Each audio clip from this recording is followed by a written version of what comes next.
అమ్మాయిలంతా కలిసి ఒకరిని పట్టుకున్నారు.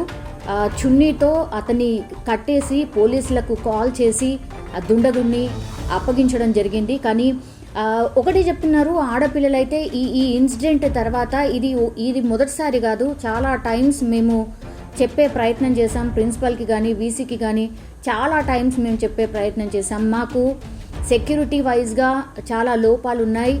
సో లోపలికి ప్రవేశించడానికి అన్ని దారులు ఏవైతే ఉంటాయో, హాస్టల్ లోపలికి వెళ్ళే దారులు ఏవైతే ఉంటాయో కంప్లీట్లీ అంటే ఎక్కడ కూడా సెక్యూరిటీ వైజ్గా మాకు కంప్లీట్లీ సెక్యూరిటీ వైజ్గా అసలు ఎట్లాంటి కంచె కానీ లేకపోతే ఇంకోటి కానీ లేదు. కాబట్టి మేము ఎప్పటి నుంచో విజ్ఞప్తి చేస్తున్నాం, మాకు సెక్యూరిటీ వైజ్గా లోపాలు ఉన్నాయి, వాటిని సరిదిద్దండి. సీసీ టీవీలు కూడా కనీసం లేవు, వాటిని ఏర్పాటు చేయండి.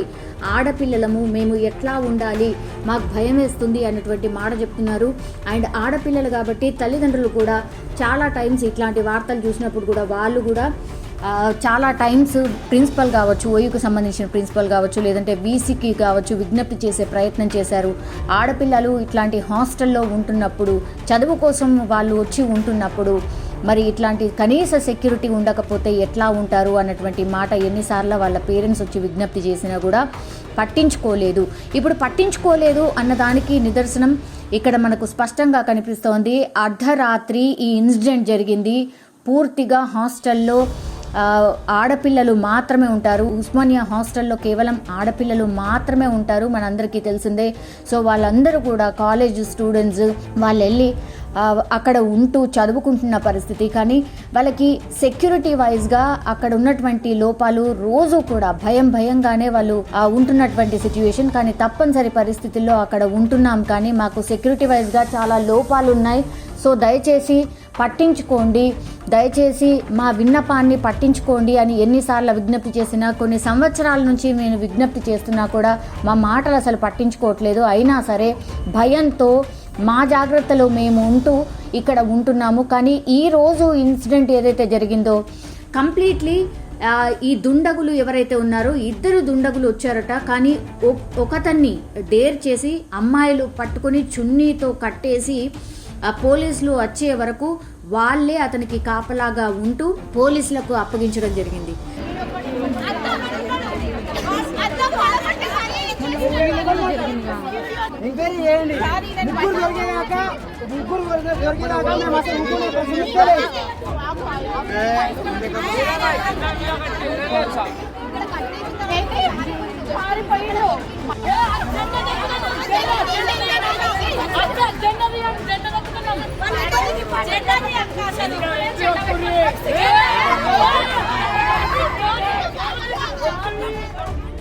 బాత్రూమ్ కిటికీ పగలగొట్టి లోపలికి చొరబడే ప్రయత్నం చేశారు. సో మనం స్పష్టంగా అర్థం చేసుకోవచ్చు, అంటే బాత్రూమ్ దగ్గర వరకు వచ్చే అవకాశం ఉంది అని స్పష్టంగా అర్థమవుతోంది.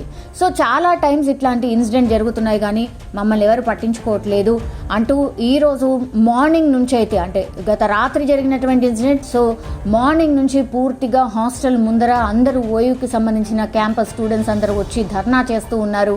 ఆడపిల్లలకు సెక్యూరిటీ లేదు, ఎలా ఉంటారు ఇందులో, ఇట్లా దుండగులు ప్రవేశించడం ఏంటి, మగపిల్లలు లోపలికి వెళ్ళిపోవడం ఏంటి, ఇట్లాంటివి సెక్యూరిటీ లోపాలు ఇక్కడ చాలా ఉన్నాయి, దయచేసి పట్టించుకోండి అని ఎన్నిసార్లు విజ్ఞప్తి చేసినా అక్కడ ఉన్నటువంటి అధికారులు, ఉన్నతాధికారులు పట్టించుకోవట్లేదు అని ఎన్నిసార్లు విజ్ఞప్తి చేసినా కూడా ఈరోజు ఈ పరిస్థితి చూడండి.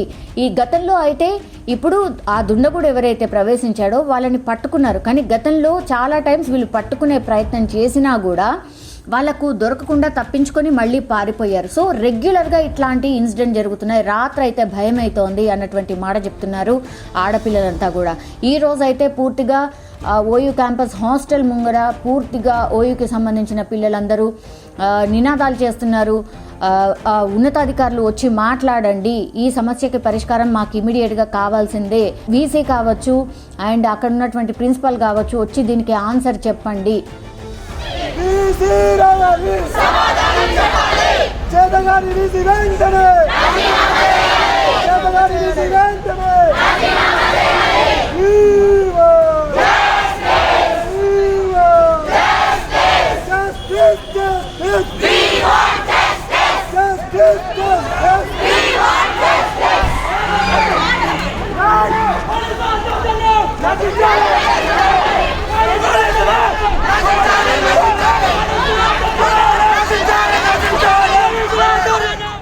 అన్నటువంటి మాట ఓయూ స్టూడెంట్స్ అయితే చెప్తున్న పరిస్థితి మనకు స్పష్టంగా కనిపిస్తోంది. అక్కడ పోలీసులను కూడా చూడొచ్చు, ధర్నా చేస్తూ ఉన్నారు, రోడ్డుపై బైఠాయించారు.